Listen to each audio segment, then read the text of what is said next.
freedom is never more than one generation away from extinction. We didn't pass it on to our children in the bloodstream. The only way they can inherit the freedom we have known is if we fight for it, protect it, defend it, and then hand it to them with the well-taught lessons of how they in their lifetime must do the same. And if you and I don't do this, then you and I may well spend our sunset years telling our children and our children's children what it once was like in America when men were free.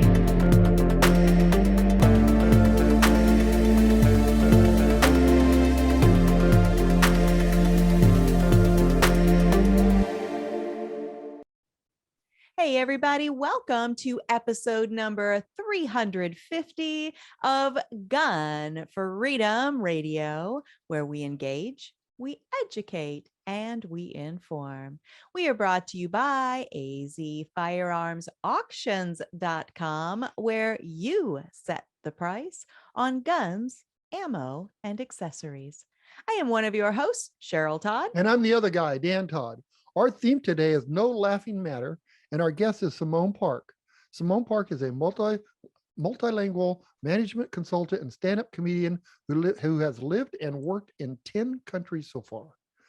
For 6 years after a violent assault at gunpoint, Simmone was very anti-gun and changed her location every 3 to 4 months, unaware that she had feared for her safety.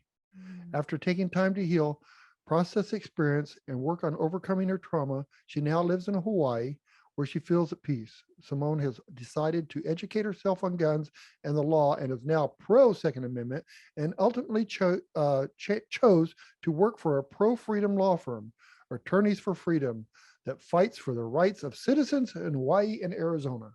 Absolutely. Welcome to the show, Simmone. Thank you so much for having me. It's very nice to be here. Absolutely. Actually, it's probably nicer to be where you are in Hawaii.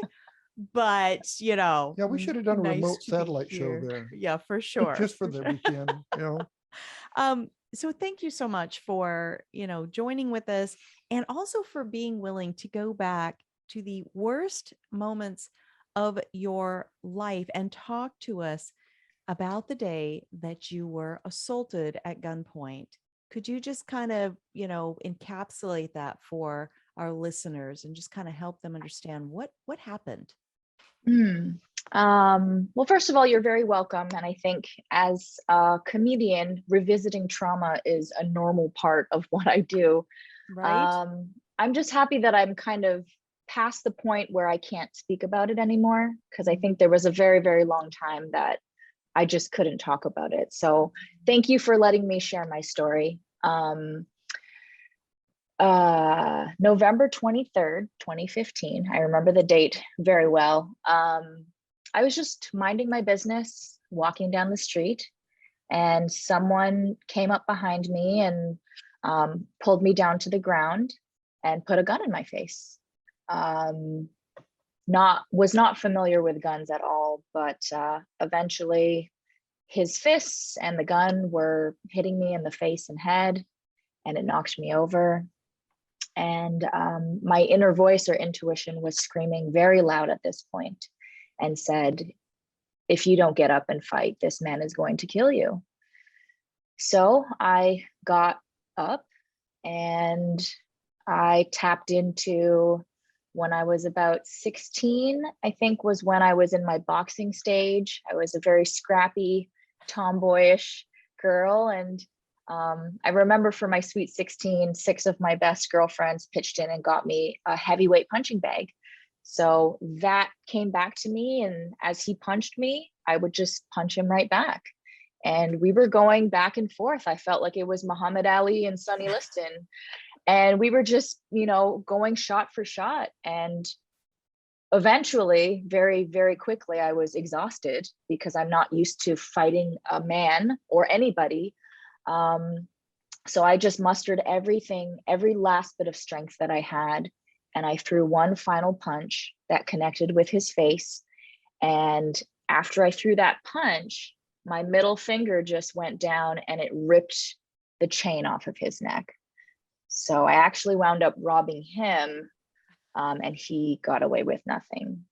Wow. Oh my gosh. And for my audience that listens to this audio only without the visual, yeah, something about that middle finger, that, it just kind of conjures up, screw you. Like, this is what you get when you come, you know, after someone. And I admire so much that you weren't going to be a victim. You were going to fight back and use every tool in your arsenal, which at the time was your intellect, it was your grit, it was your will, it was your fists. And I think all of that harkens back to, again, what do we need to keep ourselves safe? Well, training is definitely part of that. You trained years before with a punching bag, and it stayed with her, and it stayed with you, and it Right. came to you at the time that you needed it. And that's why we encourage people to get firearms training heavily, because it stays with you if you do it enough. Absolutely. And it's like riding a bike or anything else. It can save your life. Absolutely. So was this person ever caught? Were you able to, You would think that they would have been caught, because especially I handed over the chain to the police.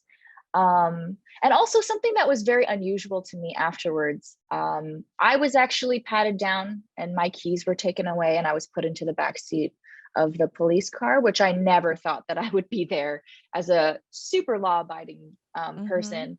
So just the whole experience was very, very unusual. And apparently he had been attacking a lot of women in this neighborhood. And the police officers, because I kept apologizing. I guess that's just in my nature. There was a lot of police officers doing work. And I was like, I'm sorry.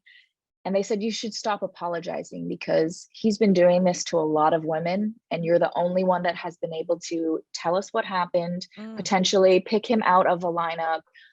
We have DNA from the chain. So you should actually consider becoming a police officer. I was like, stop, guys. That's awesome. But not caught. He's not been caught. So something in my nature, I think, is I'm trying to work on changing this, but I actually moved back to that same place. Like, I didn't leave after that incident. And I said, he doesn't get to take this from me. I loved where I lived. So I went back, and I remember one night, I pretty sure I saw him. And luckily I was with, a bunch of people. And, but that was probably the most scared I had ever been in my life. And I only wish that I would have had the ability to have a gun and had a firearm on me, because I think it gives you an extra sense of confidence to know that you know how to use this tool. It's by your side. You have it with you. You know how to use it should anything happen. So, yeah, it was just a very scary moment, because I'm pretty sure he remembered me. Wow. Yeah, he remembered me. So that was very scary. And I realized I don't have to make things more difficult for myself. I don't have to stay here in this area when it doesn't feel safe to me anymore. So I just kept kind of moving around and never spent more than a couple months in a city. And I didn't realize until years later that I'd never felt safe after that. Right. Oh, what trauma can do to a person is crazy. And one of the things that you mentioned when we were chatting off air is that part of that trauma caused you to start thinking in terms of people based on their race, and you had never before interacted with the world that way. Talk to us about that piece of it, because right now, almost everything on mainstream media wants us all to see each other by, our physical attributes and the color of our skin. But that isn't how I was raised. And clearly that isn't how you were raised. So what is it about that part of the trauma that was manifesting itself?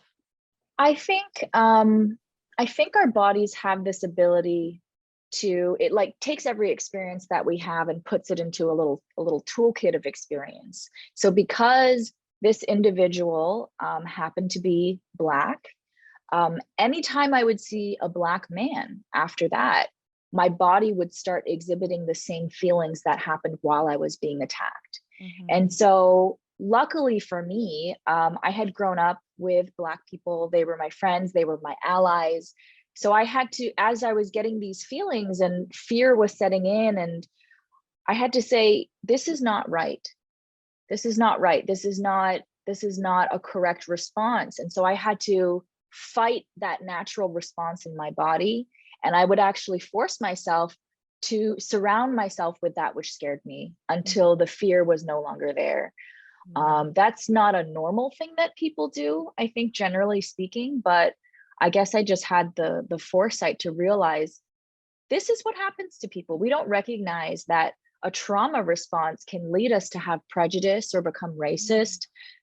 But I knew that the actions of this one man, this terrible man, does not reflect an entire color of skin.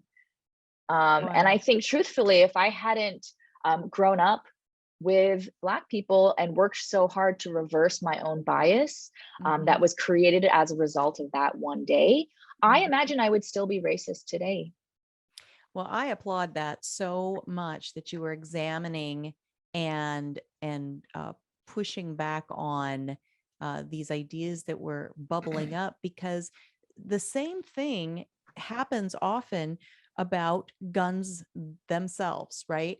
So we hear of some person somewhere using a tool. The tool itself is neither good nor bad, right? Using the tool to do something horrific and evil. And so there's whole swaths of people out there that want to say, see, it's the tool, right? It's the tool that did it. Instead of examining their own thoughts and their own biases, as you did, they just continue down this path of phobia. And then they encourage other people to become phobic right along with them. And to my next question, there are very loud voices across the nation. Many of them are women, right? Many of them are minorities.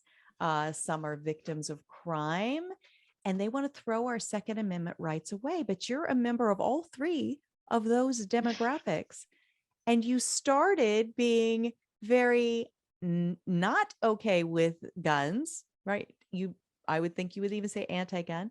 And then you've shifted to where you are not only okay with the tool and you see the tool as a beneficial tool, but the rights that support the ownership of that tool, the Second Amendment, you have become very pro rights in that area. So talk to us about that part of your journey.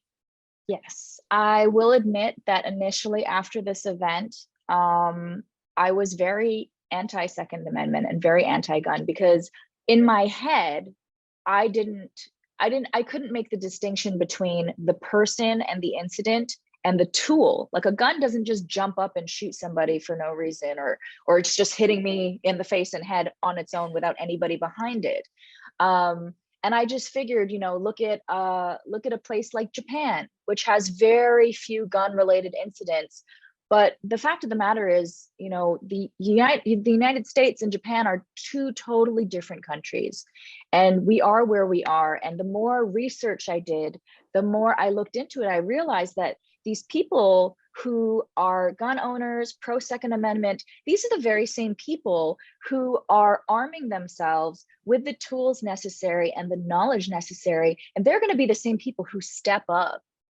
And I believe that these would be the people who would be heroes in situations where, unfortunately, someone who maybe shouldn't have a firearm is trying to do damage to other people. And I also realized that criminals and people who want to inflict harm on, normal people that are not hurting anyone else, they're going to get illegal firearms. They're going to do what they're going to do no matter what. And if we limit, the reasonable people of the world who are trained to have firearms and potentially step up to help out in a bad situation, if we take that right away, it's only going to be the criminals and the people who now know that no one else is going to step up and stop them from doing anything bad. So I really had to have an open mind, which was not easy because, when you deal with something as a result of, a firearm, you automatically just go into it's wrong and it's bad. And that would have never happened if nobody had guns. But that's not a realistic solution. It's just not the world that we live in. So I would personally feel much more comfortable knowing that, reasonable people who want to help are fully trained, that are ready, that understand the implications of owning a firearm and still choose to have one. I took a course on September 11th, actually. And any person that was at that training, I would feel much more comfortable if there was ever a situation where, someone came in and was trying to shoot everybody. I would feel so much better knowing that any one of these individuals was there to help out. Boy, absolutely. Absolutely. And so I want to touch on the title, the theme I've chosen is No Laughing Matter. And that is because you are a stand-up comedian. And you mentioned earlier in our conversation that very often in comedy, where you start mining, right, is in your moments of pain and trauma. Talk to us about that. Like how does that work for a comedian? Is it like this gallows humor? Like, what is it that makes our painful moments something that we can laugh at and invite others to laugh with us? I think a common thread that ties all of humanity together is that we have all experienced pain in some way, shape, or form. That is a universal element. And so if you can somehow use your personal trauma, and maybe, I just started joking about the incident at gunpoint this past month. So it took me over 5 years to feel comfortable enough to start seeing the humor in this. But I think if you can create tension with an incident where people are like, oh my God, like she's not joking about this. This is very serious. You create that tension and then you can break it with a joke or with humor where people don't see it coming. And even if they haven't been at the hands of somebody like a gunman and been pistol whipped and all of these things, we still can tap into some other area of our life where we have experienced something, some sort of trauma or something like that, and we can find the funny in it. At least that's what I found. So I just do my best trying to make people laugh at situations that are otherwise very traumatic. Simmone, absolutely. Well, I applaud that and I appreciate that about you. Yeah. So Simmone, I think I know how you could have caught that guy. Oh, tell me. Well, if they would have put a public thing out saying that he has a second place award for coming in second place on boxing, kind of thing, that hey, come get your prize money, you got second place, bro. Right. Actually, that was the second thing. So it was the cops who were kind of encouraging me to become a police officer was thing that made me happy, number one. The second thing was thinking about him going back to his friends and them saying, oh, what happened to your face? Or, oh, what happened to your chain? Just that, like, you are a real piece of crap. You suck. So absolutely. Yeah. That's fantastic. So you touched on that you went shooting on September 11th. Was it this most recent September 11th? Yes. And that was your first time ever shooting a gun? No, the first time was last year, and it was totally by chance, actually.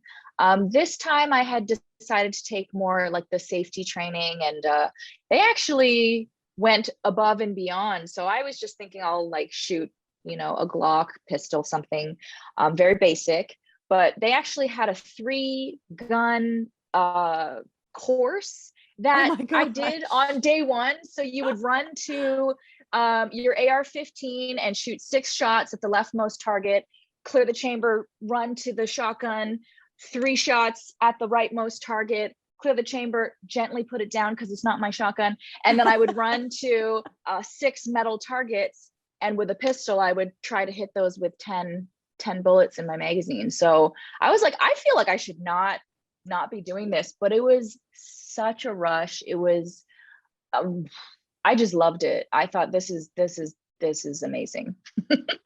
That is so fun. Now, I have never shot 3-gun, but you and I have talked off air about one of my passions, the DC Project.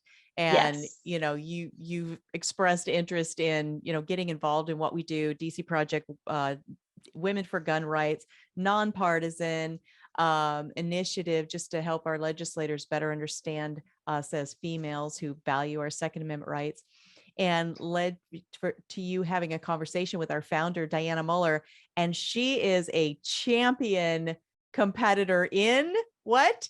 3-gun. Did you guys talk about that when you were on the phone together? I knew she was a champion, but I didn't know specifically what it was for. So that is Yes. amazing. 3-gun. She's a it's not former law easy. enforcement officer. Yes, I did So, know that. holy cow. I have got to try 3-gun now. You've inspired me. Simmone, try it. Hawaii needs a lot of help. Yeah. Oh yes, very restricted, super limited here. I think it's one of the worst in the nation, in fact, in terms of gun freedom. You know, I think they said after COVID started, the number of applications for gun permits was up by over 400%, yet they're still not issuing, you know, and it's not an open carry state, but it's still extremely restricted. But, you know, I think the proximity to the ocean and the mountains are enough for me to want to live here. So it is what it is. Understand that. I can Well, understand that. they need people like you there because That's you can true. influence and change things that need to be changed. So it's good that you're there. I think so. Absolutely. So, well, I want to add to that because it's like okay. you went shooting before somebody invited you or before you got the courage or whatever it is that you got to go shoot. You didn't realize how much fun that was.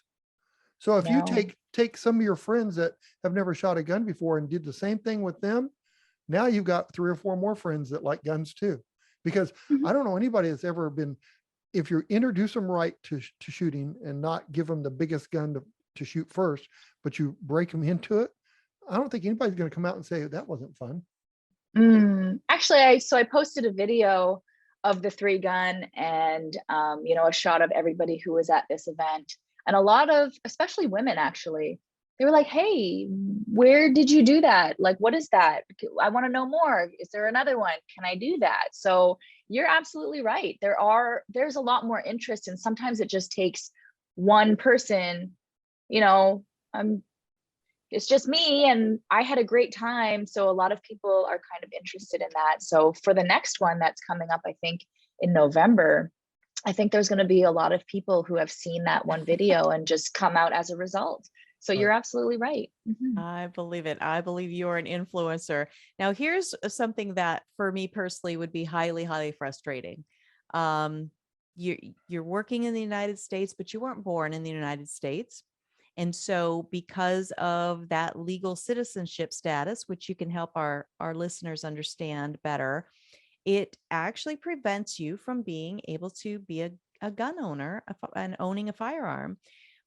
Yet, and that's its own issue, but even knowing that, you still chose to take safety training and tactical gun courses. So talk to us about why invest in an area that, you know, we're not even going to let you enjoy the ownership of that tool. Yes. Well, for me, I guess it's just in my nature to, if I like something, I want to get good at it. So I don't want to just pick up a gun and, you know, not hit the target. I want to hear the ping. I want to make sure that I'm skilled and that I know what I'm doing. Because there's a real sense of empowerment by doing that, just for me.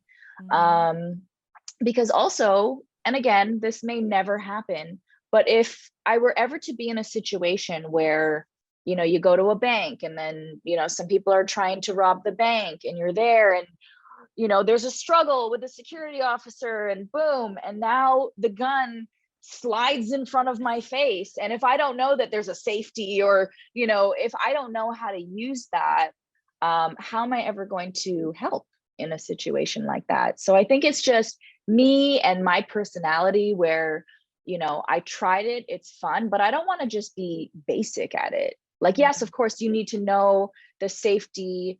And I'm still going to take all the I'll probably take more safety courses, because I want to make sure that I have not just the basic level. I want to have everything that's necessary, because if the laws do change, I'm already going to be ready. I'd say I'm taking three courses that they've all signed off on me being ready and prepared to own a firearm. So I'm just doing this to make sure that I'm prepared should anything ever change. But yes, because I'm legally allowed to work in the United States, but my particular work visa is not one that leads to a green card or citizenship, that for that reason, I'm not allowed to own a firearm, despite the fact I have no priors. I have not even one unpaid parking ticket. I'm taking extra courses to make sure that I'm, you know, able to do this.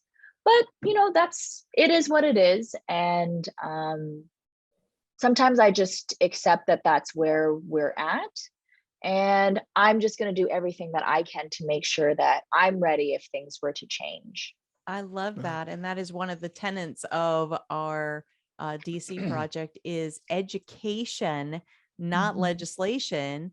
And the fact that you are educating yourself is something that we talk about all the time, especially in terms of people with maybe children in the home, right?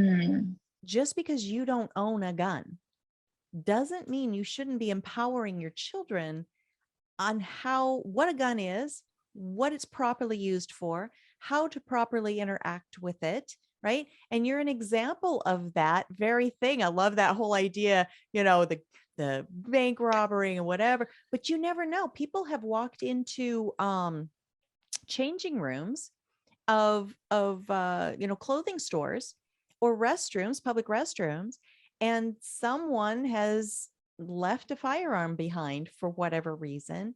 And if you don't know how to interact with that tool, you could actually end up hurting yourself or others. And if you were the one that happened on that gun, you would be prepared to, you know, safely transfer it to the right people. So I applaud that. I think that's awesome. So Simmone, how did you come to work for Attorneys for Freedom? Those are great people. Great people. So I was actually at a dinner here in Hawaii with my previous employer, and Mark J. Victor was one of the guests at this dinner party, and he's very passionate. Yes. As you well know, very outspoken. Yes. And so he was, you know, giving his sermon, and I said, this guy's pretty interesting. And he just, you know, kind of was telling his story, talking about live and let live, and talking about why he fights for people's freedom. And I really, really like that, because I've always, you know, injustice has always been something that has really irked me. It's made me very upset. And so, you know, I said, maybe this is somebody that I need to find out more about and see if, you know, if there's something there. And we met and we spoke, and I really, really liked what he was about. I liked his law firm. And so we worked out a deal, and I now work for the Attorneys for Freedom law firm here in Hawaii. Awesome. That's awesome. So what's this Live and Let Live? Is that a James Bond movie? Right? It's actually a global peace movement. Right. So essentially, as the name would purport, live and let live. It's just, you know, as long as you're not putting anyone else at risk, you should be free to be yourself and do whatever you want. It's pretty simple. And I think that also applies to my stance on guns. You know, if you are a reasonable person who has gone through the safety training and you want to own a gun, who am I to say, even though I've been, and I hate using the word victim, but I've been on the receiving end of gun related assault or whatever you want to call it. But how am I going to tell you guys, hey, no, you shouldn't be allowed to have guns? I think that's absolutely preposterous. So as long as you're not going to put me at risk and be, flailing around your firearm and it's loaded and you don't know what you're doing, that's going to be a problem if you're going to put me at risk or shooting up in the air, Right. But you're not going to do that because you know that that's not things you should be doing. So the more reasonable people who have taken this relevant safety training, live and let live. Yeah, of course you should be able to have guns. Of course. Who am I to tell you no? And is that finger gun loaded? Because you I love it. That's awesome. It's funny because I got to shoot a shotgun for the first time. And I had no idea how heavy, and I had like bruising. Yes. But oh my gosh, it was exhilarating. Right? Wow. Right? Yeah. I totally agree. Yeah. I like the big boomers. I really enjoy and until recently we had even 2 World War II 105 howitzer cannons, like as big as like a Volkswagen. 6,000 pounds. Yeah. Oh my gosh. Talk about something fun to shoot. Of course, that no actual projectile came out. We do movie magic. We would a Dasani water bottle, right, is the exact right size and weight to put inside. But you feel the pressures of it. Yes. And it's so fun. But the big fire blast and the big boom. So yes, ma'am, I agree with you. Nice. So something that Mark J. Victor and Attorneys for Freedom has put together is a program called Attorneys on Retainer. And we are a nationwide show. People listen to us all over the world. And so this isn't something that's available to everyone everywhere yet, but talk to us about what that is. Yes. So Attorneys on Retainer, there's a standard plan, which basically if you get on it for $25 a month, you can have access to the best attorneys such as Mark J. Victor and Andy Marcantel for a reduced rate of $175. That's if you're charged, sued, stuff like that. But as it pertains to this show, we have a package called the Self-Protection Plan. This is for gun owners only. As of now, it is only available where we have offices, which is Arizona and Hawaii. And for people in Arizona, to me, it's an absolute no-brainer. So as you know, if you were ever in a situation, let's say we're back at that bank robbery stage, okay?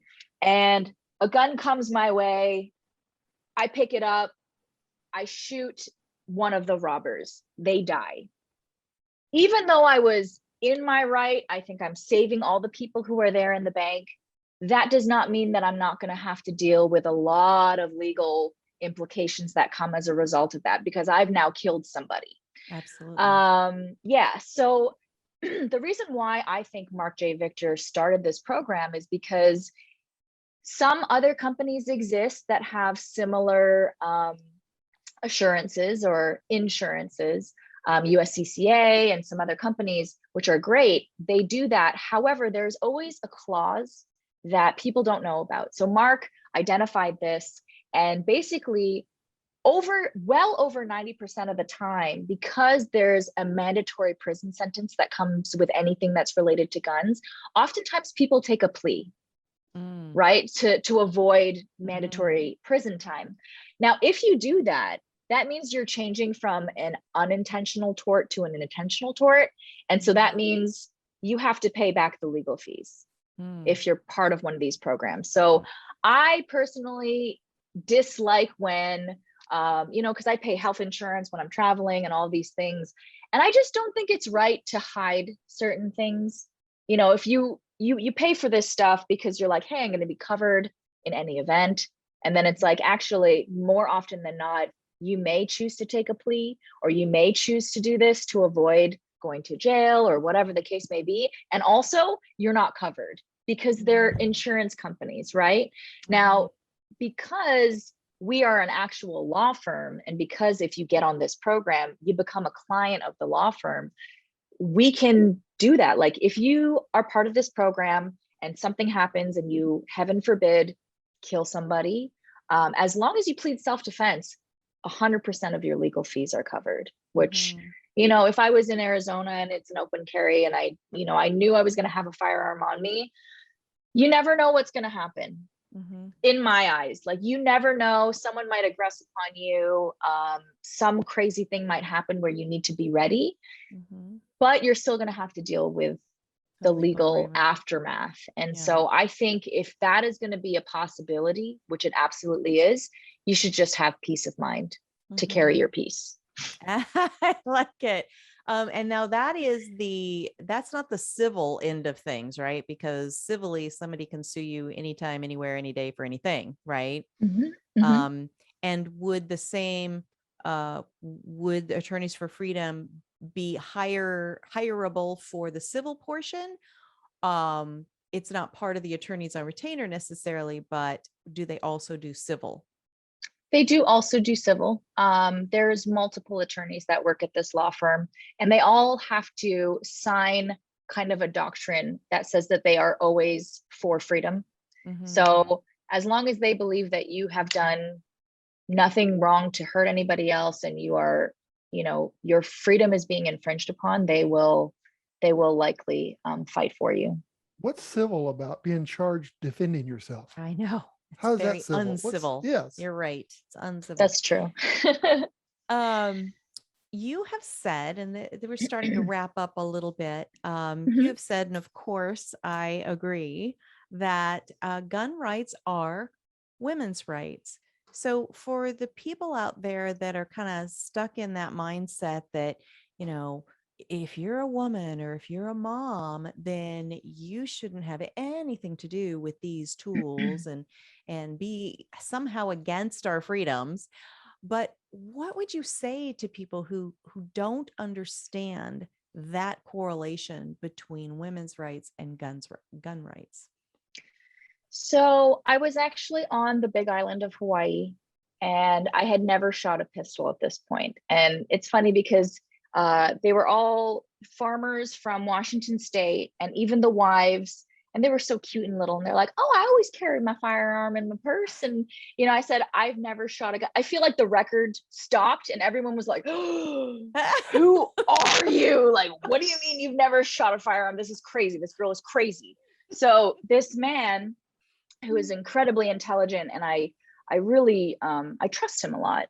And so he came out and he brought out his, it was a beautiful piece. It was, I feel like something Abraham Lincoln would have had. It was just like exquisitely beautiful. And he's like, "Okay, you never pointed at anyone," and he's teaching me. And I was like, whoa, what's happening here? And he took me off to the side, and they owned quite a bit of land. And he said, "Okay, this is what you're going to do. You don't put your finger on the trigger until you're ready. And you're going to," and I said, "Oh, no. Like it's going to be too loud." And I was like trying to fight him on it. And he thrust it into my hand and he said, "You're only a virgin once." And so I took it and I shot it. And it was the most exhilarating thing. And he had explained to me, he said, "Simmone, the only thing that will level the playing field between you and a man twice your size who is trying to hurt you or take something from you is a firearm." Wow. And when I thought of it from that context, I said, he's absolutely right. You know, whether just men and women, generally speaking, we're built differently, right? So we can be for, you know, equality and women's rights. More often than not, if there was a situation where a man twice my size wanted to take something from me, you know, the likelihood is that he's going to be stronger physically than me, including taking your life from you, including taking my life, which I was, you know, put into that situation. He wasn't necessarily twice my size, but he had that gun. So in hindsight, fighting him was probably maybe not the right move, but you know, I feel like that was a response to any person who has ever tried to just take something from me that I did not want to give. It was my just like, I'm fed up and I'm not doing this anymore. So if I got to die at the hands of this, what a way to go. Right. You fought back. You tried. Absolutely. And how much better you could try if you had all of the tools available to you, and you make your own choice about which tool you want. If you want your tool to be your middle finger, then okay, fine. If you want your tool to be a knife, those are arms as well. Tasers. They should have mace, gave her the necklace. firearms. Should have gave her the necklace. Right. Exactly. That should be necklace, yours. you earned that necklace. And also, you shouldn't bring a knife to a gun party. Exactly. Right. Exactly. And you never know what kind of party or fight you're into until you are. So I say, let's just bring the gun and be trained and safe with it. But I agree with that. So when you were having this encounter with the gentleman and the beautiful firearm and all of that, that was after your traumatic event? Oh yes, this was 4 years after the event, I think. So I was very just like, oh, guns, right? Because I was still in the mindset, this wouldn't have happened if people didn't have guns. Yeah. So, but now I think, well, how would things have changed if I also had a firearm that day? Yes. Because I think, no, go ahead. I was going to say, I think as well, I think of a firearm similar to having martial arts training. You hold yourself differently, right? You have a certain sense of confidence where the likelihood is that you're not going to ever have to use it because you're walking with this confidence, knowing, hey, you want to come after me? You're probably not going to fare very well in this situation. So I think a lot of times people try to spot fear. It's kind of like how dogs can smell fear, right? They're looking for an easy target. And I'm sure this man looked at me and was like, oh, a little Asian girl, like this is going to be so easy. I'm just going to steal her stuff. But, there's a certain confidence knowing I have this tool. I know how to use it. I'm very skilled at it. So don't test me. Right. Don't try me today. Exactly. Well, there's so many ways that the gentleman that, with the beautiful gun and all that could have, added to your trauma. It could have re-traumatized you. So I'm so happy that you're built of the stuff that you were just like, all right, fine, give me this thing. I'm going to do it, rather than, he probably should have approached it a little bit differently, but I'm glad it turned out okay. He got the job. I think it was, I think it was because I trusted him. Like, I know he's a very, very smart individual and I trusted him. But also it happened on a day, which is January 8th, which is a day that I always try to do something epic. So January 8th, which will be 10 years ago, this January 8th, I quit smoking cigarettes. Oh, wow. January 8th on 2015, I started the trek up Mount Kilimanjaro. And then January 8th, 2019 or 2020 is when I shot my first pistol. So well, he hit always the right adding. day. He did. It worked out. Wow. Well, Yeah. This has been amazing. Tell folks how they can follow you personally and your journey, how they can find out more about the Attorneys for Freedom or the Live and Let Live Global Peace movement, because holy cow, when in recent history, have we more needed a global peace movement that says, hey, you do you, I'm gonna do me, and we're gonna get along just fine, right? So tell You folks are how they so can right. follow all of that. Yeah. So let's see, on Facebook, facebook.com/Simmone Park, 2 M's in my name, park like a walk in the park. You can also go to facebook.com/Attorneys for Freedom. That's pluralized, Attorneys for Freedom. On Instagram, you can find us at instagram.com/Attorneys for Freedom. You can also go to the websites, which is just attorneysforfreedom.com. You will find a link to attorneys on retainer there. And actually, if you reached out to me and you were like, hey, I saw you on Gun Freedom Radio, I will probably throw you a discount. So you should come and find me. And the website for Live and Let Live is just live and let live, all written out, .org. So you guys should definitely check out the peace movement too. That is fantastic. And the Live and Let Live, Mark does a podcast for that. And I was fortunate enough to get to be on there. And he and I were, I called it like a philosophical tango. We were just kind of like wrestling with it, like being, devil's advocates for each other, talking about, well, what if somebody did this? Then what, So it was so fun. And then that is actually how you and I met, because you were part of the liaison. And then I realized that you had not necessarily a segment on that podcast, but you had filmed kind of walked us through this horrible assault that you'd been through. And that's when I said, I have got to talk to you more. I've got to know you better. And how would people find that segment that I'm talking about where you are specifically speaking? Yes. So if they go to YouTube and look up Attorneys for Freedom law firm, there is my testimonial where I speak about this event. And I think if you just Google YouTube Attorneys for Freedom and Simmone, it should pop up there. So it's powerful. Yeah. It's well done. Thank you. And we so appreciate when people can help us better understand who they are, even through traumatic events like you have done. And again, I so appreciate that. And it'll be interesting to keep tapping in and seeing how you use this in your comedy, your stand-up comedy. So that'll be fun. Yeah. To be determined. To be determined, for sure. Well, Simmone Park, we appreciate you so much. Thank you so much for coming on and being a part of Gun Freedom Radio. Of course. Thank you so much for having me. I had a great time. Bye-bye. Absolutely. Thank you. Bye-bye. Bye. Aloha. Aloha. Yes, indeed. That, she doesn't just lay down. She's going to fight.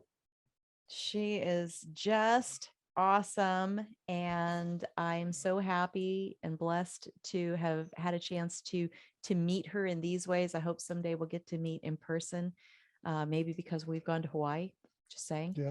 But also she might actually be becoming part of the DC project movement. That would be great. I think she'd be a strong help for that. Strong advocate, for sure. She really would be. Because she can speak from, I'm a female, I'm a minority. I'm a survivor of a traumatic event that actually even involved somebody misusing a firearm. None of those things makes me anti-gun. Go figure, right? That's a powerful place to speak from. And when we do use our individual stories rather than taglines and overused, phrases that you hear on the news, when we speak from our own individual place of experience, nobody can deny us that. That is very impactful. How do those women tell other women that they shouldn't have a gun? I mean, because they can say whatever they want, because we live in a free country, barely. You can, still. But how could you? Okay, I would hate to go to a friend of mine. I don't know how they do it. I'd hate to go to a friend of mine and say, "Yeah, you don't need a gun. You shouldn't have a gun," and then they get assaulted and hurt or killed. I couldn't live with that. Right. Why not encourage people to be strong and to defend themselves? Right. I have to tell you, this is kind of off related, but it's not. So she took the guy's chain, right? I remember I had a baseball card store once, and a guy came in and stole some baseball cards from us, and I caught him. So I locked the front door and locked him inside the door, and I took his shoes and took his wallet and took his keys and took everything that I could take. And I said, "I'm taking this from you." I opened the door and I let him out. About 4 hours later, here comes Mom. And, it was just cool because it's like, Mom's hey, where Johnny, where's your shoes? The guy got the baseball card, stole them. Yeah. So then I had to come, then I could tell her what happened. And it's just like, that's kind of I don't know. I thought it was kind of cool when she said she took the guy's chain. Kind of reminded me of. I know. And I should have let her really talk about the significance, because even in her testimonial video, she takes an extra second and says, it was my middle finger that caught it. Like, that's significant Right. to her. I should have let her say why that's significant.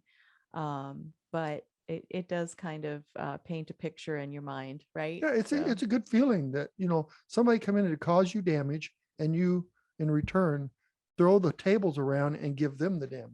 Absolutely. And it's awesome. Absolutely. It's like, and live and let live, because if this guy would have never approached her, she would have never Right. had any inclination. She doesn't look like a serial chain stealer to me. No, I don't think so. All right. Well, we've got to wrap up and Yes, get we out do. of here. This was wonderful. Thank you again to our awesome guest, Simmone Park. And that's Simmone Park, Park, if you're looking her up. But you could also just go to our website. You can click the guest tab at What's our website? gunfreedomradio.com. You can see photos, bios, links to Simmone Park's works and all of our guests we've ever had on. If you want to listen to the audio only version of our shows, because maybe you're out for a bike ride or a Sunday drive or something, Or like walking that. around trying to get people's chains. No. You could go to, again, gunfreedomradio.com, click the on demand tab, and do what, Dan? Binge listen to your heart's content, darling. Beautifully said. And if you like watching the video version, you can go to YouTube. You can go to Gun Streamer, or you can go to the Ops Lens smartphone app and find all of our episodes there. Because if you don't go to video, you'll Mhm. never know what color shirt I'm wearing. That's true. I think you wear a red shirt every time, don't you? I get to, shake it up a little bit and wear different things, but maybe we let you wear different colors once in a while. I don't know. Whatever you'll let me do. All right. What am I forgetting? Did I say everything? You said Gun Streamer. I said Gun Streamer. All right. And Instagram, Facebook, all that stuff. All those things. We are on all of the social media platforms, and also be checking out azfirearmsauctions.com. It will take you to our auction house, which is potofgoldestate.com or pogauctions.com. Either one will get you there. We have some really, really cool auctions coming up with guns, some without guns, some are coins and we do guns, coins, metals, jewelry, antiques, collectibles. We've got a Ducati motorcycle that's like brand new. We've got a boat coming up. We've got some ATVs, lots of cool stuff. An old El Camino Chevy that needs restored, but it's all there. So that, and our December auction, that's going to be December's, oh boy, 7th or 8th. You can look online. In 2021, right, depending on what year you're watching this. There is a big gun auction coming up. It's military mostly, but there's a lot of nice fine guns in there. There are some sporting rifles and some high-end pistols, but there's some class 3 machine guns in that auction. A Winchester M1 carbine that's first year production from World War II. So there's a lot of cool things in there, and we're building that catalog as we speak. So new things are added almost on a daily basis for Absolutely. that. So. I love it. Check it out. And with that, I think we should wrap up, Dan. So what are we going to do? We're going to do a wrap? No, we're not. Oh, you mean WRAP? WRAP. The W is, the R. No. The W is silent. Maybe you should be right now. I think I should be silent right now. So let's say goodbye. Correct, let's sir. say, you know what? Let's pray. You know what? Let's pray for our nation. That's a great idea. I never thought of that. Yeah. Right? We should probably pray for the people who are in leadership positions. That's right? a good idea. And I'll buy that for $1. Would you? Yes. And what about, there's a few people in leadership positions, Pay a quarter for in the that. government. Quarter. And other places that maybe we don't like that much. What about them? Should We pray for really them? need to pray hard for them. Thank you. You know why we need to Especially the pray ones we hard for don't them? like. Because they're messing up. Yeah. And when your kid messes up, what do? Besides beat them, you pray. Yeah, I don't think we're allowed to. You to pray hard for them, right? feed our children. You but pray for them, yeah, right? Absolutely. So you pray for your leaders that are 99% of them that are messing up. Absolutely, for sure.